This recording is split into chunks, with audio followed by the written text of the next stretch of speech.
Review petition जो जम्मू कश्मीर की सरकार ने दायर की यहाँ पे, उसमें दो बड़ी सिग्निफिकेंट चीजें लिखी हैं जम्मू कश्मीर सरकार ने खुद। उन्होंने कहा कि जहां तक तो जजमेंट है, जिसमें जजमेंट में ये लिखा है कि बिग विग्स जो बड़ी मछली है या जो मगरमच्छ हैं, अगर उनसे इंक्रोचमेंट हटानी है तो हमें ये जजमेंट फाइल बिलीविंग, ठीक है। एक तरफ सरकार जो है, मैं ये कहूँगा सरकार की जो एजेंसीज हैं, चाहे हाउसिंग बोर्ड था, चाहे जम्मू डेवलपमेंट अथॉरिटी था, इनका फर्ज था, इनको इसलिए बनाया गया था 70s में कि ये जम्मू में, इसी तरह SDA श्रीनगर में बनाई गई कि जम्मू कश्मीर में लोगों को हाउसिंग, बार खसरा नंबर भी मैंने गिनाए हैं, वहाँ पे बड़े बड़े मिनिस्टर्स जो हैं वो बैठे हुए हैं, कोई 50 कनाल के ऊपर बैठा हुआ है, कोई 200 कनाल के ऊपर उसका फार्म हाउस है, लेकिन रूल ऑफ लॉ जो है उनके लिए बिल्कुल रूल ऑफ लॉ, या जिनके पास एग्रीकल्चरल लैंड है। और सुनने में आया है अभी कि शाम को कल जो हमारे रेवेन्यू सेक्रेटरी हैं बिदूरी साहब, उन्होंने कहीं पे बात भी की है कि भाई हमने डिप्टी कमिश्नर्स को कहा है कि वो गरीब लोगों को तंग नहीं करें। नमस्कार, मैं हूं Satish Verma. PP news line के इस विशेष कार्यक्रम में हम फिर हाजिर हैं उन मुद्दों को लेकर जो आम जनमानस से जुड़े हैं। आज एक ऐसे मुद्दे पे हम बात करने जा रहे हैं जिससे अगर वो आदेश अमल में आता है तो ना जाने कितनी बड़ी तादाद में लोग ना केवल बेघर होंगे बल्कि रोजी रोटी से भी महरूम होंगे।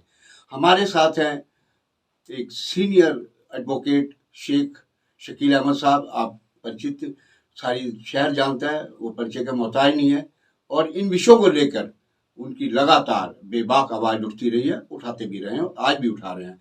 उनसे हम बात करेंगे इन तमाम विषयों को लेकर। आपका बहुत बहुत स्वागत है बिजली लाइन में। शुक्रिया। हम पहली शुरुआत में इस बात से करते हैं कि आप देख रहे हैं कि लगातार एक तो यहाँ लोकप्रिय सरकार नहीं है। लोकप्रिय सरकार होती है तो आदमी उसमें जो पॉलिटिकल एलिट क्लास होती है वो कोई भी आड़ निकाल 10 बार देखी कि मेरा वोट तो नहीं खराब हो रहा। और ब्यूरोक्रेसी का ये होता है कि ना काऊ से दोस्ती ना काऊ से बैर, डंडा है तो चलेगा। तो कुछ आदेश निकले हैं। पहले एक आदेश नजूल का निकला कि नजूल की जो प्रॉपर्टियों में लोग बैठे हैं जिनके नाम प्रॉपर्टी नहीं हो पाई, उनको 31 तारीख तक वो खाली करना पड़ेगा। आप क्या समझते हैं कि ये आदेश कहाँ तक मुनासिब लगता है ऐसे स्थिति में, जबकि आज बेरोजगारी की दर लगातार एक्सट्रीम पर है और शहर हमारा जो मंदिरों का था आंदोलन का शहर बन चुका है? इस पे आपकी टिप्पणी चाहूँगा। सतीश जी, मैं आपको बताऊं कि सबसे पहले हमारे जो मुख्य सचिव हैं जी, डॉक्टर मेहता साहब जी, सबसे पहले उनका एक लोकल मीडिया में एक बयान छपा जी, जिसमें उन्होंने कहा कि 3 महीने के अंदर हमने हदायत जारी कर दी हैं कि तमाम स्टेट लैंड जो है जिसमें कि रोशनी की ज़मीन, काचराई, इसको हम रिट्रीव करेंगे 3 महीने के अंदर। चीफ सेक्रेटरी के बयान से लोग परेशान हो गए। अभी वो परेशानी का अमल चल ही रहा था तो जो हमारे रेवेन्यू सेक्रेटरी हैं बिदूरी साहब, उन्होंने भी एक फरमान निकाला, एक सर्कुलर निकाला। वो 3 महीने भूल गए। उन्होंने कहा कि नहीं, 31 जनवरी तक तमाम इंक्रोचमेंट्स जो हैं उनको रिमूव किया जाएगा। तमाम काचराई, रोशनी और जो स्टेट लैंड है उसको लोगों से वापस ले लिया जाएगा और तारबंदी कर दी जाएगी। अब मैं आपको ये चीज़ बताऊं, एक इंग्लिश में एक बात कही जाती है कि right hand doesn't know what the left hand is doing. ये ऐसी LG एडमिनिस्ट्रेशन है, इनको कोई मालूम नहीं है कि कोर्ट में क्या मामला चल रहा है, कोर्ट में जम्मू कश्मीर सरकार का जो पक्ष है वो क्या है। मैं आपको सतीश जी ये बताना चाहता हूँ कि 9 या 19 अक्टूबर 2020 को जम्मू कश्मीर के उच्च न्यायालय ने एक सिग्निफिकेंट जजमेंट पास की जिसके तहत रोशनी एक्ट को अल्ट्रा वायर्स अनकॉन्स्टिट्यूशनल डिक्लेयर किया। साथ में रोशनी की जितनी भी FIRs थी उनको CBI को ट्रांसफर किया। अल्टीमेटली क्या हुआ कि अफेक्टेड लोग जो थे, क्योंकि जितनी भी ज़मीनें रोशनी के तहत रेगुलराइज हुई थी division bench of the high court ने कहा कि वो भी तमाम गलत हैं और उन लोगों से जो मुफाद उनका जो था, जो मिले थे उनको बेनिफिट, जो रेगुलराइजेशन हुई थी, तो डिवीजन बेंच ने कहा क्योंकि हम एक्ट को ही कलदम अल्ट्रा वायर्स डिक्लेयर कर रहे हैं, तो लिहाजा जो रेगुलराइजेशन हुई हैं वो भी गलत है। तो चंद लोग जो थे, सबसे पहले वो सुप्रीम कोर्ट में गए। उनमें एक हमारे मोहम्मद शफी पंडित साहब भी हैं, जो यहाँ पे एक बड़े उच्च मैं ये कहूँगा ब्यूरोक्रेट, पीएससी के चेयरमैन भी रहे। वो लोग सुप्रीम कोर्ट में चले गए। उन्होंने कहा जी हमारे तो ऑथोराइज पोजेशन है, हमारे पास लॉन्ग लीज थी, प्रॉपर्टी थी, लैंड ग्रांट एक्ट के तहत हमें प्रॉपर्टी मिली हुई है, हम कोई इंक्रोचर नहीं थे। अल्टीमेटली जब सुप्रीम कोर्ट में ये मामला आया, जब इसकी सुनवाई हुई, तो सुप्रीम कोर्ट को ये पता चला, ये बताया गया कि जम्मू कश्मीर सरकार ने जम्मू कश्मीर में जो खंडपीठ है वहाँ पे एक रिव्यू पिटीशन फाइल कर दी है कि जम्मू कश्मीर की जो सरकार है वो भी कहती है कि खंडपीठ का फैसला हमें मंजूर नहीं। अल्टीमेटली सुप्रीम कोर्ट ने कहा कि ठीक है, हम सुप्रीम कोर्ट में फैसला टाल देते हैं, पहले जम्मू कश्मीर जो उच्च न्यायालय है वो फैसला करेगा रिव्यू पिटीशन पे जो कि जम्मू कश्मीर सरकार ने किया। और साथ में उन्होंने कहा और भी जितने भी प्राइवेट लोग हैं जो सुप्रीम कोर्ट में भी आए हैं, वो भी रिव्यू पिटीशन जो है वो जम्मू कश्मीर हाई कोर्ट में दायर कर सकते हैं।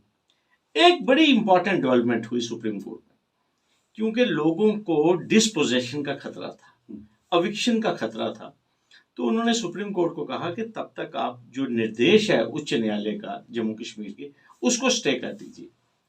वहां पे जो एडिशनल सॉलिसिटर जनरल थे, तरुण, मुझे उनका भी नाम नहीं आ रहा जी, उन्होंने सुप्रीम कोर्ट में एक बयान दिया। उन्होंने कहा जी मैं एक ओरल स्टेटमेंट दूंगा, आप इसको रिकॉर्ड मत कीजिए, लेकिन जम्मू कश्मीर सरकार और ये भारतीय सरकार की तरफ से मैं बयान देता हूं कि कोई भी कोर्सिव एक्शन जो है वो नहीं लिया जाएगा जब तक कि ये मामलों की सुनवाई और इसके ऊपर कोई फैसला जो है वो नहीं होता जी। अल्टीमेटली मामला पहुंच गया जम्मू कश्मीर हाई कोर्ट। अब मैं आपको बताना चाहता हूं कि जो रिव्यू पिटीशन जो जम्मू कश्मीर की सरकार ने दायर की यहाँ पे, उसमें दो बड़ी सिग्निफिकेंट चीजें लिखी हैं जम्मू कश्मीर सरकार ने खुद। उन्होंने कहा कि जहां तक तो जजमेंट है, जिसमें जजमेंट में ये लिखा है कि बिग विग्स जो बड़ी मछली है या जो मगरमच्छ है, अगर उनसे इंक्रोचमेंट हटानी है तो हमें ये जजमेंट बिल्कुल पसंद है, हमें इससे कोई आपत्ति नहीं है। लेकिन उन्होंने ये कहा कि एक जो poor section of the society है, जो वीक एंड अंडर प्रिविलेज्ड लोग हैं, जिनका एक ही रिहायशी मकान है, या वो सेक्शन जो कि एक एग्रीकल्चरल क्लास है जिसके पास अपनी कोई मालकाना जमीन नहीं है, अगर वो एग्रीकल्चरल लैंड पे बैठा हुआ है तो जम्मू कश्मीर की जो सरकार है वो अदालत से गुहार लगाती है कि आप हमें इजाज़त दीजिए कि हम एक पॉलिसी लेकर आए। हम ये जो छोटे हैं, जैसे कोई 10 मरले है, कोई 1 कनाल तक जिसका एक ही घर है, या किसकी दुकान है कोई छोटी, या कोई टी स्टॉल है, या जो एग्रीकल्चरिस्ट है, तो जम्मू कश्मीर सरकार ने कहा कि हम चाहते हैं कि इस जजमेंट में ये पोर्शन जो है थोड़ा सेपरेट किया जाए, क्योंकि हम इन कब्जों को जो लॉन्ग अनइंटरप्टेड पोजेशन है गरीब लोगों का, हम उनको रेस्क्यू करना चाहते हैं, हम उनको बचाना चाहते हैं। अभी जो ये रिव्यू पिटीशन है, अब ये 100 से ज्यादा जम्मू कश्मीर हाई कोर्ट ने फिर अल्टीमेटली उसमें क्या एक्शन लिया? जो रिव्यू पिटीशन लगी है आकर, उस पर फिर क्या कार्रवाई? सतीश जी, रिव्यू पिटीशनें जो हैं वो अभी पेंडिंग है। अभी उसके ऊपर 4-5 सुनवाइयाँ हो चुकी हैं। इंसिडेंटली हुआ क्या कि जब भी ये रिव्यू पिटीशन, जैसे पंकज मित्तल साहब का यहाँ पे बेंच था, रजनीश ओसवाल के साथ बैठ के उन्होंने काफी ऑलमोस्ट, अब वो जम्मू के वकीलों को डीबी में तो आप भी गए थे जी। हाँ। मैं आपको बताता हूँ कि जम्मू में हेयरिंग कंप्लीट हो चुकी थी, अब ये श्रीनगर में मामला सुनना था, तो इतने में जो पंकज मित्तल थे हमारे चीफ जस्टिस, उनकी राजस्थान ट्रांसफर हो गई, तो वो सारी जो सुनवाई थी वो जाया हो गई। फिर उसके बाद मागरे साहब हमारे चीफ जस्टिस आए, 1-2 हेयरिंग उनके पास भी हुई, आपको मालूम है वो भी पिछले महीने रिटायर हो गए। अब फरवरी में नया बेंच जो है वो इन रिव्यू पिटीशंस के ऊपर सुनवाई करेगा। मेरा सबसे बड़ा जो सवाल है, मेरा सवाल ये है कि जब जम्मू कश्मीर सरकार का अपना तर्क ये है कि हम पूरा सेक्शन जो है, जो गरीब लोग हैं, हम उनको प्रोटेक्ट करना चाहते हैं, हम उनके लिए एक पॉलिसी लाना चाहते हैं, हम उनको सेव करना चाहते हैं, प्लस जो किसान हैं, जो एग्रीकल्चरिस्ट हैं, जो लैंडलेस हैं, जिनके पास कोई जमीन नहीं है, हम उनको भी प्रोटेक्ट करना चाहते हैं। एक तरफ से जम्मू कश्मीर सरकार का ये तर्क, और दूसरी तरफ से आपने सर्कुलर निकाल दिया कि 100% एनक्रोचमेंट्स जो हैं, those shall be removed by 31 जनवरी 2023।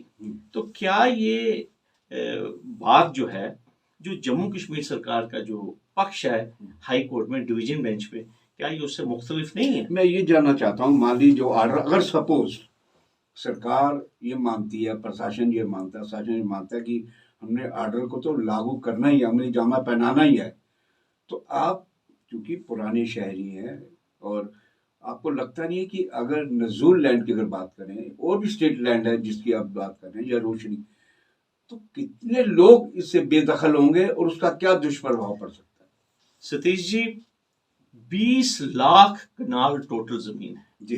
कितनी? 20 लाख कनाल। 20 लाख कनाल पूरे जम्मू कश्मीर में, जो हमारे 20 डिस्ट्रिक्ट्स हैं जी। आप अंदाजा लगा लीजिए।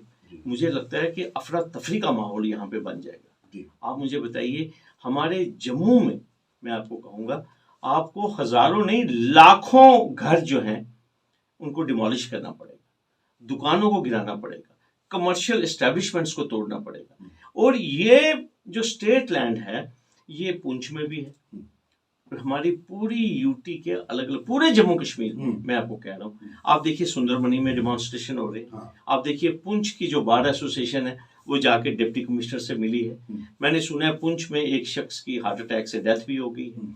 बसंतगढ़ से मुझे फोन आ रहे हैं, बसोली से मुझे फोन आ रहे हैं, बनी में लोग परेशान हैं, हीरानगर में लोग परेशान हैं, किश्तवाड़ में, मड़वा में, और कश्मीर में लोग कहते हैं कि चिल्ले कलान चल रहा है। इस किस्म की कड़ाके की सर्दी चल रही है। और जिस शख्स ने 2 मरले पे, 5 मरले पे अपना आशियाना बनाया है, अपना शेल्टर बनाया है, या जिसकी 10 बाय 10 की कोई दुकान है कहीं स्टेट लैंड के ऊपर या नजूर लैंड के ऊपर, मैं आपको बता नहीं सकता कि लोगों में परेशानी कितनी है। लोग सो नहीं रहे हैं, मैं आपको बताऊंगा। उनको ये लगता है पता नहीं बुलडोजर जो है। लेकिन प्रशासन का अपने तर्क में भी दम है। प्रशासन अगर ये कहता है कि सरकारी जमीन पर आप लोग कब्जेदार बैठे हैं गैर कानूनी ढंग से, तो सरकार भी तो अपने चश्मे से सही बात कर रही है ना। वो अलग बात है कि उसमें एक मानवीय भाव है कि भाई अगर इतनी डिकेड से ये लोग बैठे, कई दशकों से बैठे हैं, आज अगर ये डंडा चढ़ता है तो उससे दूसरे नतीजे भी निकल सकते हैं। सतीश जी, मैं आपको एक चीज कहना चाहता हूँ। मैंने आपको पहले बताया कि 20 लाख कनाल जमीन है। ये जो लोग हैं 40-40, 50-50 सालों से ये लोग बैठे हुए हैं इन जमीनों के ऊपर। और मैं आपको ये बताऊं, ये जो रोशनी स्कीम बनी थी, सरकार ने इसी चीज़ को मद्देनजर के, क्योंकि काफ़ी देर से ये लोग बैठे हैं, तो सरकार ने इसका नाम रोशनी इसलिए दिया था कि यहाँ से जो पैसा आएगा, इसको पैसे को यूज़ किया जाएगा for financing our hydel projects. बिल्कुल, तभी इसका नाम रोशनी रखा गया था। मेरी बात ये है कि जहाँ तक तो बड़े बड़े, मैं कहूँगा दिग्गज लोग, जिनको हम क्रोकोडाइल कहते हैं या बिग फिश कहते हैं या शार्क्स कहते हैं, आप लीजिए उनके खिलाफ एक्शन। लेकिन जिस शख्स के पास है ही 2 मरले, जिस शख्स के पास है ही 5 मरले ज़मीन है, जिसके पास है ही मैक्सिमम 10 मरले ज़मीन है, आप मुझे बताइए उस शख्स से आप उसका घर तोड़ के क्या मकसद हासिल करना चाहते हैं? अभी आप देखिए हल्द्वानी में क्या हुआ। हल्द्वानी में उत्तराखंड हाई कोर्ट ने, ये एक बस्ती थी 5000 लोगों की, पिछले 40-50 सालों से। रेलवे वाले कहते हैं कि ये हमारी जमीन है, हमें इसकी जरूरत है। सुप्रीम कोर्ट में इंटरिम स्टे दिया। हाँ, मैं आपको बताऊंगा। तो अल्टीमेटली सतीश जी क्या हुआ कि उत्तराखंड हाई कोर्ट ने कहा कि 1 हफ्ते के अंदर इनको बेदखल करो, और अगर पैरामिलिट्री फोर्स की भी जरूरत पड़ती है वो ले लीजिए। मामले को चुनौती दी गई सुप्रीम कोर्ट। सुप्रीम कोर्ट ने कहा भाई, जो लोग 4-5 डिकेड से, और 5000 फैमिली का मतलब है कि 50,000 लोग, जब तक आपके पास कोई रिहैबिलिटेशन का कोई पैकेज नहीं है, जब तक उनकी आबादकारी के लिए आपके पास कोई स्कीम नहीं है, आप कैसे उन लोगों को आप सड़क के ऊपर फेंक सकते हैं? मेरा यही तर्क है। और मैं आपको ये भी बता दूं कि खंडपीठ ने अपने फैसले में ये लिखा है, खंडपीठ जो 9 अक्टूबर 2020 का जो फैसला है जिसको ये लागू कर रहे हैं, उसमें डिवीजन बेंच ने लिखा है, डायरेक्शन नंबर 6 है, large tracts of state land be evicted be retrieved. तो कोर्ट को मालूम था कि हमारे पास एक ऐसी कैटेगरी है एनक्रोचर्स की जिनके पास 500 कनाल, 1,000 कनाल, 2,000 कनाल।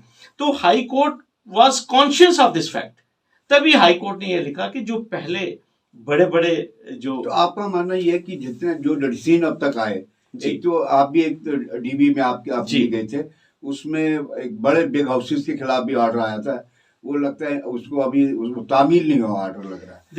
अच्छा, दूसरा मैं जानना चाहता हूँ, रोशनी एक्ट तो एक अलग लैंड का मसला है, लेकिन जो नजूल है या कस्टोडियन लैंड है या वक्फ लैंड है, इनके अलग अलग अपने मसाइल हैं। और मैं समझता हूँ अगर नजूल की अगर लैंड की बात करें, वो तो हमारा पूरा जम्मू सिटी है, बिल्कुल ठीक, इस तरह श्रीनगर सिटी में भी है, बिल्कुल ठीक। तो अगर उन पर गाज गिरती है, अगर जो सरकार की ओर से ऑर्डर जारी हुआ है, तो उसका क्या वे आउट क्या लग रहा है आपको, कि सरकार ऐसा भी रास्ता ना हो कि लोग उधर जाएं, और ऐसा भी ना लगे मैसेज की कल को कि जी सरकार तो कब्जेदारों को मान्यता दे ही देती, जैसे रोशनी एक्ट जो लाया गया, कहा तो यही गया ना, आरोप तो ये लगे कि गुलाम नबी आजाद की हुकूमत में ये चीजें ज्यादा अमल में आई, ये कहा गया। तो मैं आपका क्या कहना है कि रोशनी एक्ट और नजूल लैंड, ये दोनों लैंड में क्या बुनियादी? देखिए, नजूल हमारा एक महकमा है, नजूल लैंड जो है हमारी यहाँ पे जम्मू अर्बन में बहुत ज्यादा जमीन है जी। नजूल के ऊपर हमारे रिहायशी घर भी हैं जी, और लोगों की कमर्शियल प्रॉपर्टीज भी हैं जी। और सबसे बड़ी बात मैं आपको सतीश जी कह रहा हूँ, लोगों की जो लीज है, जो लोगों का जो नजूल के साथ रिश्ता है, वो 5-5, 6-6 डिकेड, 70-70, 80-80 सालों से लोग बैठे हुए हैं जी। एकदम ये जो मैं कहूँगा तुगलकी फरमान आया है, इससे लोग परेशान हो चुके हैं। मैं आपको एक चीज़ बताऊँगा, सभी लोगों की फाइनेंशियल कैपेसिटी इतनी अच्छी नहीं है कि वो अभी अब ज़मीन वापस दे देंगे या अपना मकान वापस दे देंगे और इमीडिएटली वो कहीं शिफ्ट हो जाएंगे। मैं सबसे इम्पॉर्टेंट बात ये है जो मैं आपको कहता हूँ, हमारी एक वेलफेयर स्टेट है। वेलफेयर स्टेट की कुछ ड्यूटीज़ हैं, ऑब्लिगेशंस होती हैं, अपने लोगों को हाउसिंग प्रोवाइड करना, अपने लोगों के लिए फैसिलिटीज़ क्रिएट करना फॉर ए डिग्निफाइड लिविंग, ठीक है। एक तरफ सरकार जो है, मैं ये कहूँगा सरकार की जो एजेंसीज हैं, चाहे हाउसिंग बोर्ड था, चाहे जम्मू डेवलपमेंट अथॉरिटी था, इनका फ़र्ज था, इनको इसलिए बनाया गया था 70s में कि ये जम्मू में, इसी तरह SDA श्रीनगर में बनाई गई कि जम्मू कश्मीर में लोगों को हाउसिंग प्रोवाइड करे। आप देख लीजिए, छन्नी के बाद और रूपनगर के बाद और गांधीनगर के बाद और कोई नई कॉलोनी जो है वो इन एजेंसीज ने नहीं तैयार की। जिसको जहाँ भी जगह मिली, मैं आपको साफ बात बताऊँगा, लोगों ने अपनी तौफीक से, हालांकि कुछ फॉरेस्ट के भी क्लोजर्स थे, वहाँ पे भी कंस्ट्रक्शन हुई। और सबसे बड़ी बात यह है कि 40 साल पहले, 30 साल पहले किसी ने किसी को पूछा नहीं, जिसकी जहाँ मर्जी की 5 बंगले पे उसने दुकान बना ली, किसी ने अपना घर बना लिया। आज 40 साल के बाद, 50 साल के बाद आप कहोगे हम वहाँ पे बलडोजर चलाना चाहते हैं, हम रूल ऑफ लॉ इस्टेब्लिश करना चाहते हैं। हम ये चीज़ कहते हैं कि अगर आप रूल ऑफ लॉ इस्टेब्लिश करना चाहते हैं तो सबसे पहले ये रूल ऑफ लॉ जो है उसके खिलाफ चलना चाहिए। ये बलडोजर जिस शख्स ने वाटर बॉडी के ऊपर, जिसने खड की ज़मीन के ऊपर 3 स्टार 5 स्टार होटल बनाए हैं, वहाँ पे तो आपने आंखें बंद रखी हुई हैं। मैं किसी का नाम नहीं लूँगा, मैं कई बार खसरा नंबर भी मैंने गिनाए हैं। वहाँ पे बड़े बड़े मिनिस्टर्स जो हैं वो बैठे हुए हैं, कोई 50 कनाल के ऊपर बैठा हुआ है, कोई 200 कनाल के ऊपर उसका फार्म हाउस है, लेकिन रूल ऑफ लॉ जो है उनके लिए बिल्कुल रूल ऑफ लॉ नहीं है। मैं ये चीज़ कह रहा हूँ सतीश जी, जबकि जम्मू कश्मीर सरकार ने खुद, जम्मू कश्मीर उच्च न्यायालय में ये खुद स्टैंड लिया हुआ है कि हम एक पॉलिसी बनाना चाहते हैं, हम गरीब लोगों को नहीं हटाना चाहते। अभी तो पॉलिसी नहीं बना पाई अभी सतीश जी, पॉलिसी इसलिए नहीं बना पाए क्योंकि सरकार को ये लगता है, क्योंकि रिव्यू पिटीशन जो है वो हाई कोर्ट में पेंडिंग है, हाई कोर्ट हमें थोड़ा सा इशारा दे दे कि आप बनाइए, ताकि उस जजमेंट में से थोड़ी गुंजाइश निकल आए, तभी तो रिव्यू पिटीशन दायर की है।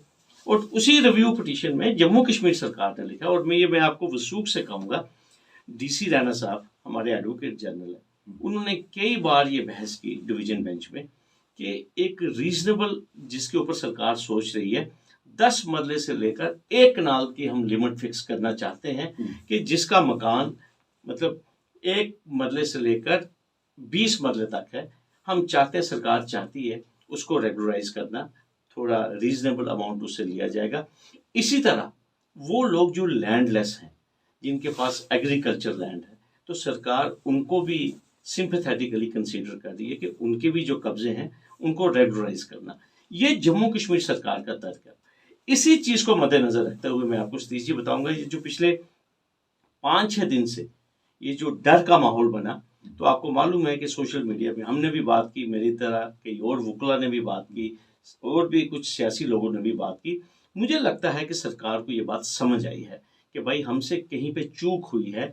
हमने जो आर्डर निकाला है उसमें ये चीज़ लिखी जानी चाहिए थी कि ये आर्डर अप्लाई नहीं होगा उन गरीब लोगों के लिए जिनके रिहायशी मकान हैं या जिनके पास एग्रीकल्चर लैंड है। और सुनने में आया है अभी कि शाम को कल जो हमारे रेवेन्यू सेक्रेटरी हैं बिदूरी साहब, उन्होंने कहीं पे बात भी की है कि भाई हमने डिप्टी कमिश्नर्स को कहा है कि वो गरीब लोगों को तंग नहीं करेंगे, किसी का मकान नहीं तोड़ेंगे और जो एग्रीकल्चरल क्लास है उसको भी नहीं छेड़ेंगे। लेकिन लिखित में मैं ये कहूँगा सतीश जी, लिखित में ऐसी कोई इंस्ट्रक्शन नहीं आई है। और मैं आपके माध्यम से मैं सरकार से ये गुजारिश भी करूँगा कि अगर इस किस्म की, अगर आपको अपनी गलती का एहसास हुआ है कि आपसे ज्यादती हो गई है, तो कोई कॉरिजेंडम जारी करने में, कोई क्लैरिफिकेशन निकालने में कोई इसमें हर्ज नहीं है। लोग परेशान हैं, मैंने आपको पहले बताया, और ऊपर से आपको मालूम है किस किस्म की सर्दी अभी पड़ रही है, बर्फबारी भी हुई है, और आज तो बड़ी खुशाइन बात है कि लोहड़ी थी और आज बारिश हुई है। तो सरकार को एक वेलफेयर स्टेट होते हुए अगर इस बात का एहसास हुआ है तो इनको एक क्लैरिफिकेशन का आर्डर जो है वो इमीडिएटली निकालना चाहिए। चलिए, ये थे एडवोकेट शेख शकील अहमद साहब। ये अक्सर जनहित मुद्दों की बात करते रहते हैं। आज जिन विषयों पर हमने बात करी उसमें नजूल प्रॉपर्टी है, रोशनी एक्ट के, रोशनी के तहत जिन लोगों ने ज़मीनें जिनके पास आई और उनके अदालत में मामले भी गए, और कस्टोडियन प्रॉपर्टी, तमाम जो संपत्ति हैं मुख्तलिफ तरीके की हैं, उन पर हमने चर्चा की। और इन्होंने बताया कि जो पीछे आर्डर निकले और जो रेवेन्यू कमिश्नर सेक्रेटरी हैं मिस्टर बदूड़ी, उन्होंने बात की किसी से, तो उस पर क्लैरिफिकेशन आना चाहिए, कि क्लैरिटी होनी चाहिए कि जो आर्डर अब तक निकाले हैं उसकी आने वाले समय में क्या सूरत हाल बन सकती है। आप हमारे स्टूडियो में आए शेख शकील साहब, आपका बहुत बहुत शुक्रिया। हम फिर किसी ऐसे ही जन मुद्दे को लेकर आपके रूबरू होंगे। तब तक के लिए मुझे दें इजाज़त। नमस्कार।